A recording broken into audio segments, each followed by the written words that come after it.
Police वालों नहीं जनी मेरे हाथ में बंदूक पकड़ा दी और मैं गोली खुद मारूंगी, मैं खुद मारूंगी। और जय मेरी बेटी का हत्यारा ने इतनी गंदी सजा दो तो बेंगा भी गला काटो, मेरा 2 पति है दोनों काटेगा। पहले आप इस माँ की चीख को पूरा सुनिए जो अपनी मासूम बेटी की हत्या के बाद प्रशासन को चीख चीख कर कह रही है कि अगर तुम हत्यारों को सजा नहीं दे सकते हो तो मेरे हाथों में बंदूक थमा दो, मैं दे दूंगी। जब पुलिस वालों नहीं जनी मेरे हाथ में बंदूक पकड़ा दी और मैं गोली खुद मारूंगी, मैं खुद मारूंगी। और जय मेरी बेटी का हत्यारा ने इतनी गंदी सजा दो तो बेंगा भी गला काटो, मेरा 2 पति है दोनों काटेगा। मैं और कुछ कौन जानू, इतना आड़ी करना है या तो घास बिछा दो या उन कुत्ता की लाश मेरे बेटे बिछाओ जब मैं पुलिस फोर्स मानूंगी। इतना मैं मानू को नहीं, या कोई कायदा कोई कानून नहीं, कानून ज्यादा है मेरी बेटी ने इंसाफ मिलेगा। कितनी बेटियां कुर्बान हुई है या पुलिस फोर्स करा जा रही इज्जत है। आज मेरी नाबालिग छोटी 3 साल की बेटी चक्की कुत्ता ने गलों कर दिया मंगो और पैर पे पुलिस फोर्स देखेगी नहीं तो ना लेते हुए पुलिस फोर्स पे। ये वीडियो है हरियाणा के डबवाली की, जहां इंसानियत को शर्मसार कर देने वाली वारदात सामने आई है। एक खेलती हुई 4 साल की बच्ची को टॉफी दिलाने के बहाने घर से ले जाया गया और कुछ घंटों के बाद उसकी लाश नहर में मिली। ये दरिंदगी किसी अनजान ने नहीं बल्कि पड़ोस में रहने वाले मामा भांजे ने की है, जिसने पूरे गांव को गुस्से और मातम में डुबो दिया है। मामा की उम्र 30 साल बताई जा रही है और भांजे की उम्र 15 साल के करीब बताई जा रही है। जानकारी के मुताबिक डबवाली के गांव रामपुरा में दीपक की बेटी नूर मंगलवार शाम करीब 5 बजे अचानक लापता हो गई, जिसके बाद परिजनों और ग्रामीणों ने बच्ची की तलाश शुरू की, लेकिन देर रात तक बच्ची का कोई भी सुराग नहीं मिल पाया। इसी बीच गांव में लगे सीसीटीवी कैमरों की एक फुटेज खंगाली गई, जिसमें नूर को पड़ोस में रहने वाले किशोर और उसके मामा संजय के साथ बाइक पर जाते हुए देखा गया। करीब 16 घंटे बाद बुधवार सुबह 9 बजे गांव के पास नहर से मासूम नूर का शव बरामद हुआ। घटना की गंभीरता को देखते हुए 5 डॉक्टरों के बोर्ड ने पोस्टमार्टम किया। पुलिस ने भी इस मामले में 8 लोगों के खिलाफ केस दर्ज कर लिया है और मुख्य आरोपी मामा भांजे को हिरासत में ले लिया गया है।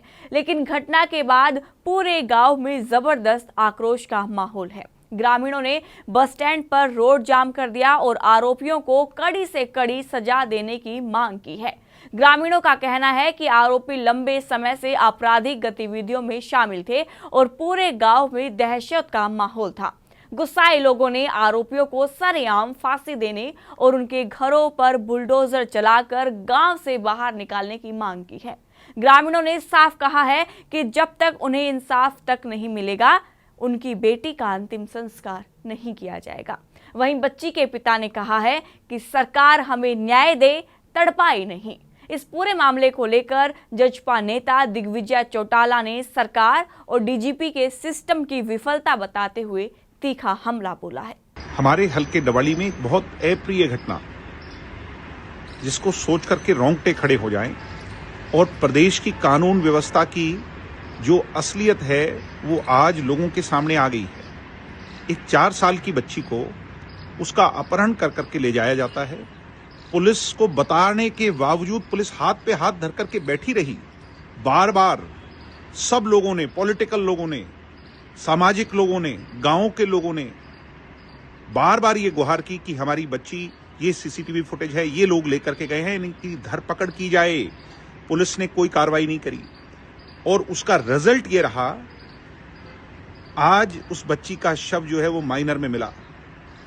एक तरफ प्रदेश के मुख्यमंत्री जी, आदरणीय माननीय हमारे सैनी साहब ये कहते हैं कि मैं प्रदेश को सुरक्षित हाथों में लेकर के जो गया हूं, 1 साल में मैंने प्रदेश को सुरक्षित बनाया है।